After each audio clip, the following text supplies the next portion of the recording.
I stood in the back row of the cathedral, the scent of lilies heavy in the air, as the choir sang softly for the CEO's funeral. David Holloway had been more than just the head of the company.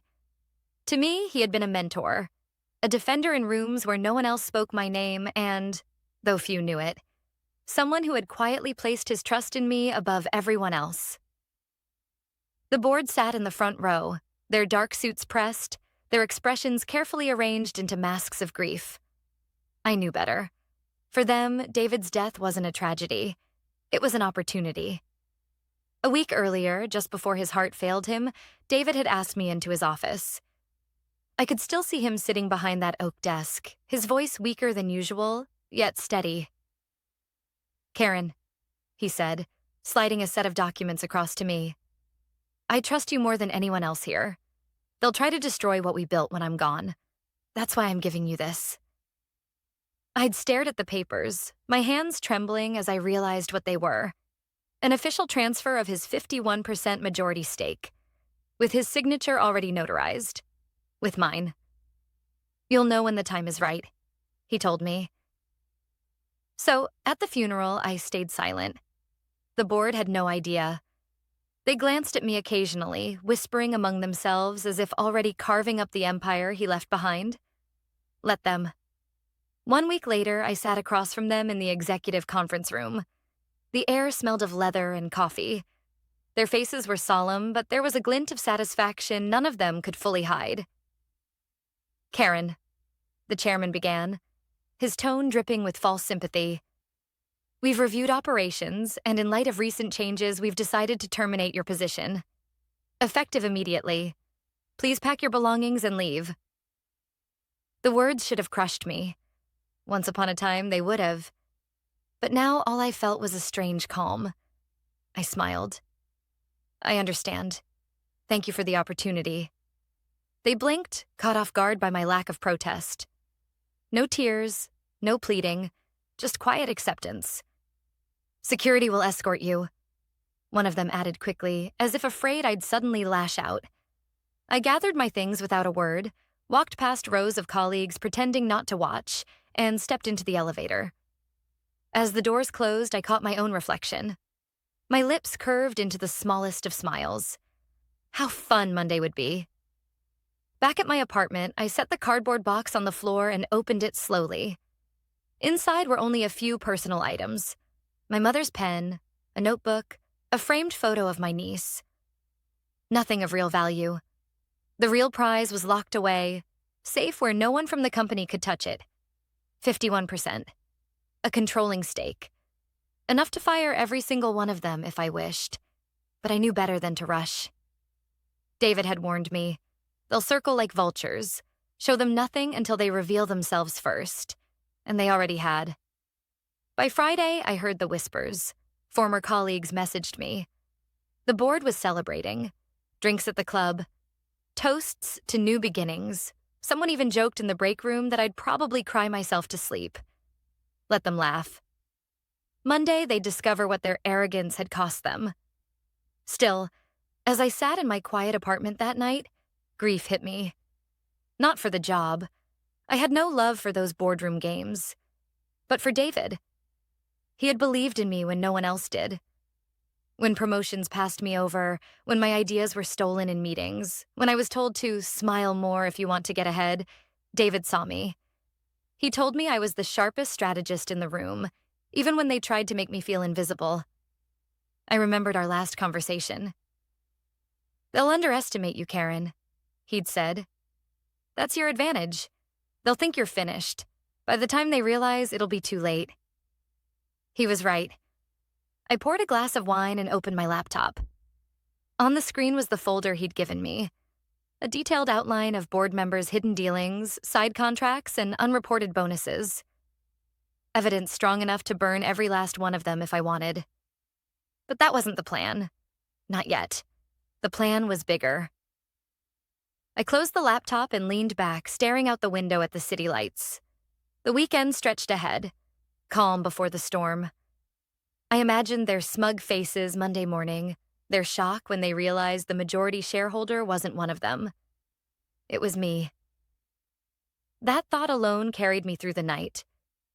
This wasn't the end of my story. It was only the beginning.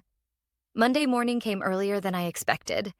I woke before the alarm, the silence of my apartment heavy with anticipation. For the first time in years, I didn't have to rush into the office. No hurried coffee, no polite smiles in the elevator. I brewed a fresh pot, sat on my balcony, and watched the city stir awake below me. By now, the board would be gathered in the conference room, congratulating themselves on streamlining operations. They thought I'd vanish quietly into unemployment, maybe beg for a reference, maybe disappear into obscurity. Instead, I was sitting here with something they couldn't imagine. Control. I pulled out the folder again, the legal document David had signed just days before his death. A notarized transfer of his 51% stake, witnessed and validated. It was ironclad. My attorney, Emily Chen, had already reviewed it twice. Her exact words still echoed in my head. "Karen, this is airtight.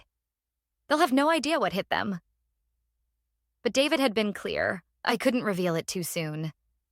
If I walked into that boardroom today waving papers, they'd scramble, rally lawyers, and drag the fight into months of litigation. Number timing was everything.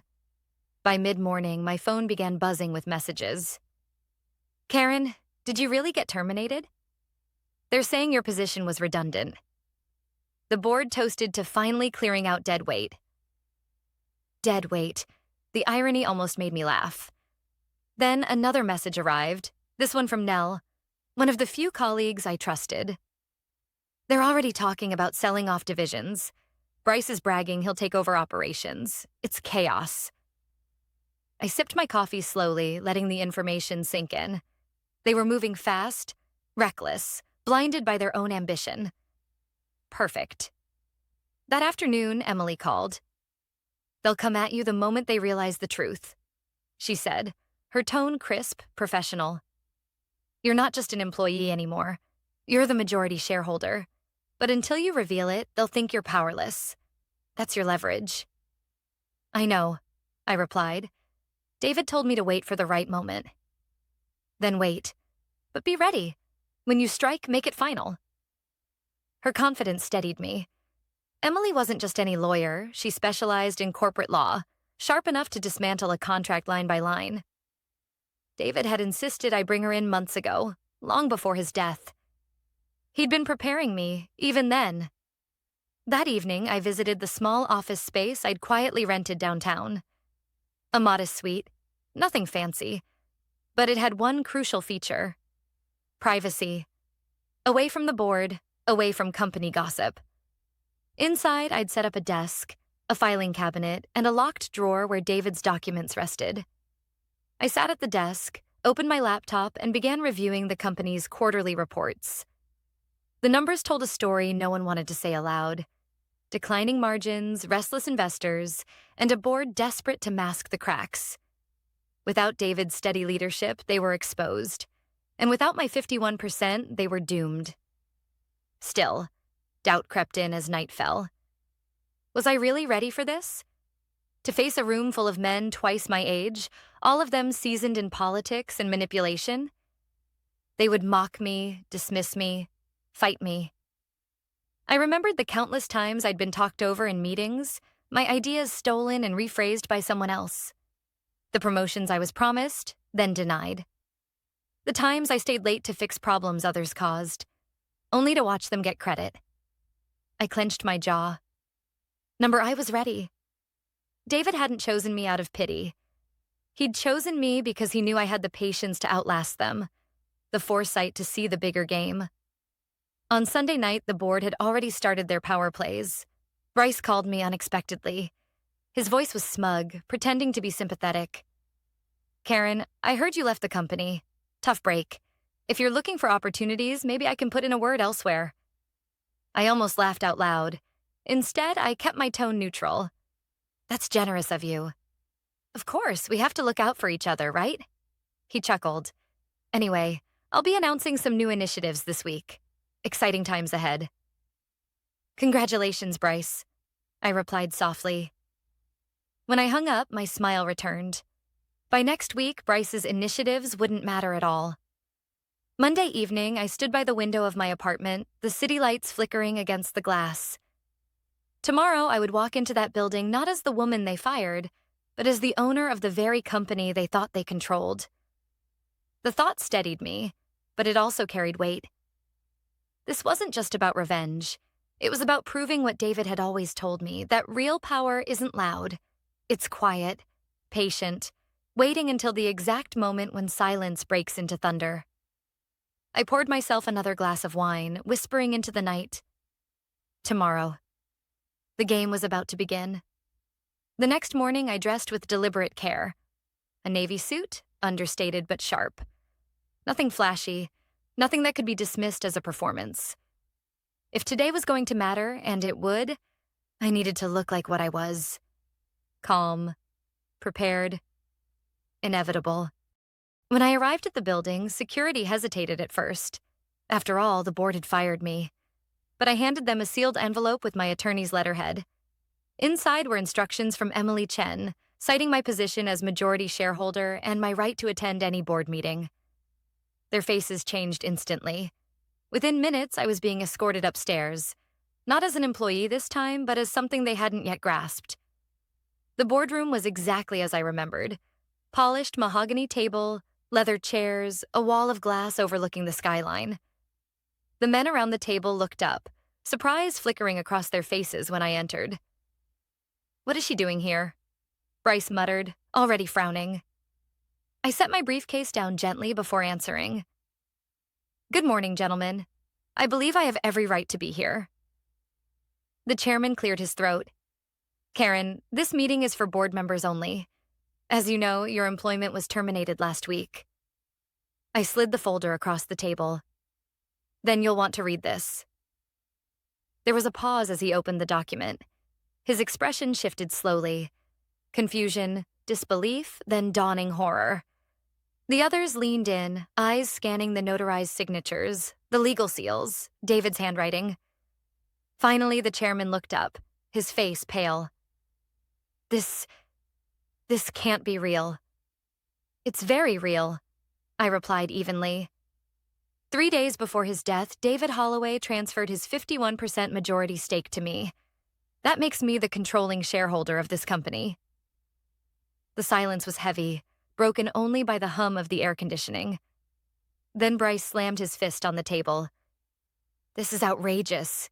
You expect us to believe he'd hand over control to you of all people?" I met his glare without flinching. "Believe whatever you want. The paperwork is valid, witnessed, notarized, and filed. I've already spoken to my attorney.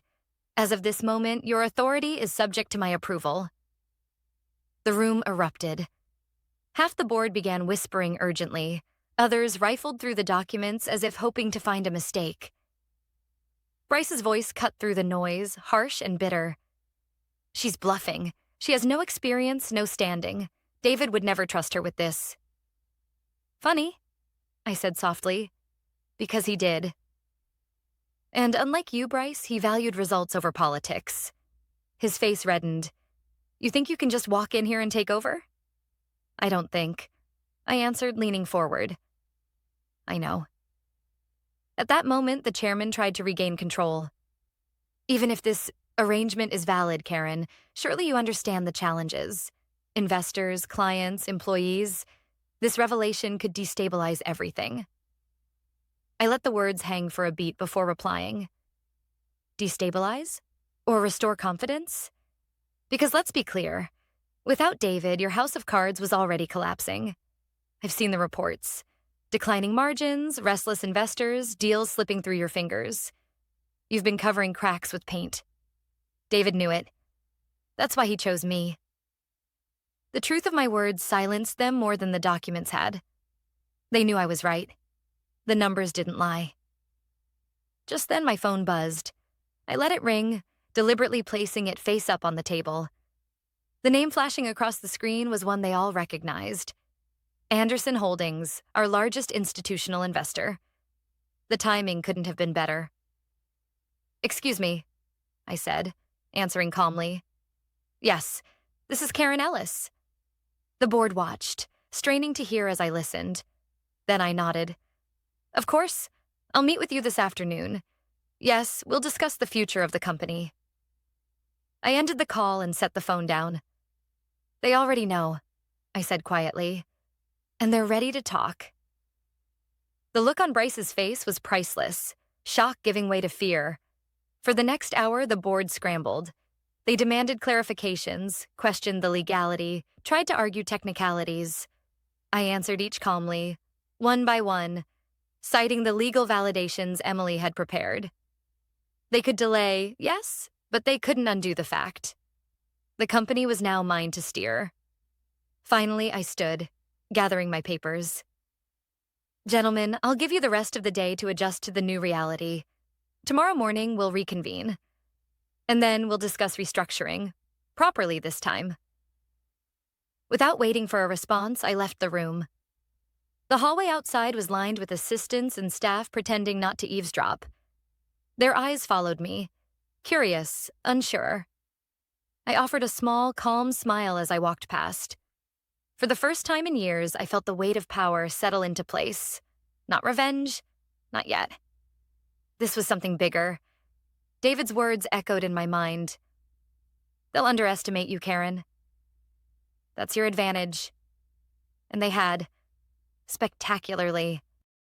The board didn't wait until tomorrow to panic. By noon, the emails started. First from the company's secretary, then from their outside counsel. Words like contest, capacity, temporary restraining order showed up in bold. They were going to argue David hadn't been of sound mind when he signed.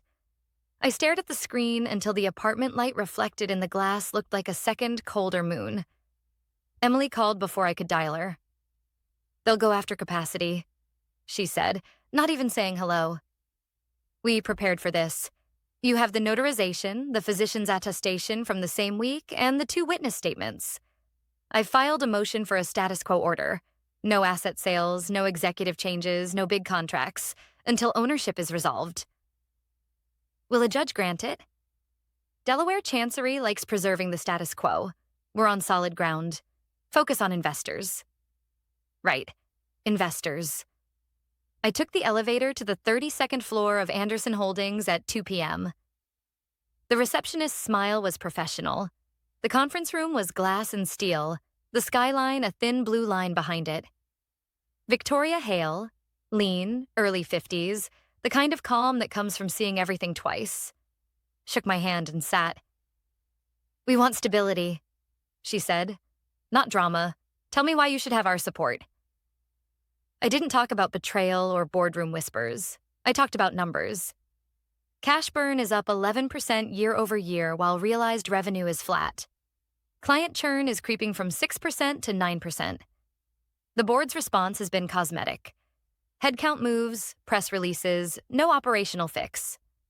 My 90-day plan: freeze non-essential spend, audit every auto-renew contract, shift bonuses from top-line bookings to gross margin, create a retention triage for the top 50 clients with named owners, and bring in an interim COO with P&L discipline. Who?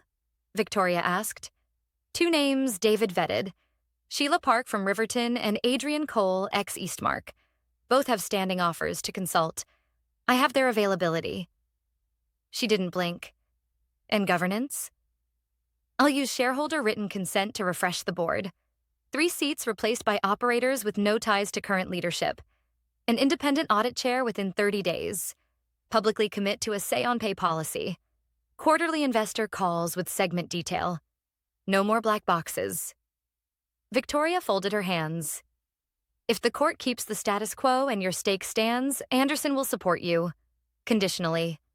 Deliver the consent, name the interim COO, and keep us briefed twice weekly. You'll have our letter by morning. I exhaled for the first time in hours. Thank you. On the sidewalk outside, my phone buzzed again. Nell. They're telling staff you forged documents. Bryce said you preyed on a dying man. HR ordered IT to pull your emails. I stopped walking. Are they wiping records? Trying. The head of InfoSec refused without a board resolution. He asked for the general counsel's sign-off. They don't have it. Good, I said, and meant it. Not just strategically. Some people still had spines. Back home, Emily's email was waiting. A scanned letter on hospital letterhead, signed by David's physician the week he signed the transfer. Patient is of sound mind and fully oriented, cleared to execute legal decisions. We'd never wanted to use it. Now it was a shield. At 6 p.m., a push alert hit my phone. Industry Weekly. Exclusive ousted VP challenges board with claim to majority stake. The article quoted a senior executive calling me unstable and opportunistic. I read the words twice. They stung exactly once. I responded the way David taught me to respond. Quietly. I forwarded the piece to Victoria with a single line. We will not engage in press theatrics, execution only. Her reply came fast. Good answer. By 7, Emily and I were at her office finalizing the shareholder consent. It was 3 pages and a grenade. Removal of directors A, B, and C. Appointment of directors P, Q, and R. Ratification of interim operating authority for the chief operating officer. I signed slowly, the way you might sign a condolence card, knowing someone's world would change when they read it. Process servers go out at 8, Emily said. They'll be on doorsteps by 9. And the court? Hearing at 10 a.m. tomorrow. We're asking that no personnel changes occur without your consent. If granted, Bryce's empire building pauses. Pauses. I repeated. Patience again. Always patience. We walked the packet to the lobby together. On impulse, I asked, Do you ever get used to this part? The part where people show you who they are? She said. I hope not. On the way home, I detoured past the office tower. Through the glass, I could see the glow of the boardroom, silhouettes moving, hands cutting the air. I thought about the times I'd stayed there past midnight fixing someone else's mess while those same silhouettes toasted each other across town. I pulled my coat tighter and kept walking. At 9:12 p.m., Bryce called from an unknown number. I let it go to voicemail. His message was a mix of threat and faux concern. Karen, be reasonable. You don't know what you're doing. This will ruin you. Come in tomorrow, we'll find you. A soft landing. I forwarded it to Emily. Preserve. Nell texted a photo a few minutes later. A white envelope taped to the boardroom door. Service of shareholder written consent stamped in blue. Under it, a second photo. Bryce's face, mid-argument, eyes hard. They're rattled, she wrote. InfoSec just locked the email purge. GC finally intervened, small wins. Necessary ones. Around midnight, I opened David's old notebook, the one with his shorthand and neat arrows between names. Next to Bryce, he'd written, Short-term thinker. Corner him with timelines. Next to the chairman, hates public embarrassment. Loves process. Use it. Beside my name, he'd written one line. Steady hands. I closed the notebook and set it beside my phone. Tomorrow at 10 a.m., a judge would decide whether chaos or calm would govern the next week. At 11, if we held the line, I'd reconvene the board. My board. For the first time. I turned off the lamp. In the dark, the city hummed, indifferent and alive. Power wasn't a roar. It was a pulse you learned to keep. And in the steady space between heartbeats, I could hear David clearly. Let them move first, then make it final. The courthouse was crowded that morning, but when the judge granted the status quo order, the board's last illusion of control shattered. No asset sales, no firings, no new contracts. Nothing without my consent. Bryce left the courtroom red-faced, whispering furiously to the chairman. I didn't need to hear the words. I already knew the conversation. We've lost. At 11 sharp, I reconvened the board. This time, I sat at the head of the table. 3 new directors, serious, competent, independent, took their seats without fanfare. The old guard glared, their outrage muted by the legal order in my briefcase. I'll be brief, I began. The company belongs to its clients, its employees, and its shareholders, not to personal egos. That ends today. Bryce, your resignation is effective immediately. Compensation frozen pending audit. His mouth opened, then closed again. The chairman shifted uncomfortably, but said nothing. One by one, their power drained away, not through shouting, not through spectacle, just through paperwork and patience. By the afternoon, investors had issued statements supporting the transition. Staff received a company-wide email. Effective immediately, Karen Ellis will assume operating authority as majority shareholder and interim chair. My phone buzzed nonstop with messages, some congratulatory, some stunned. Nell's text made me smile.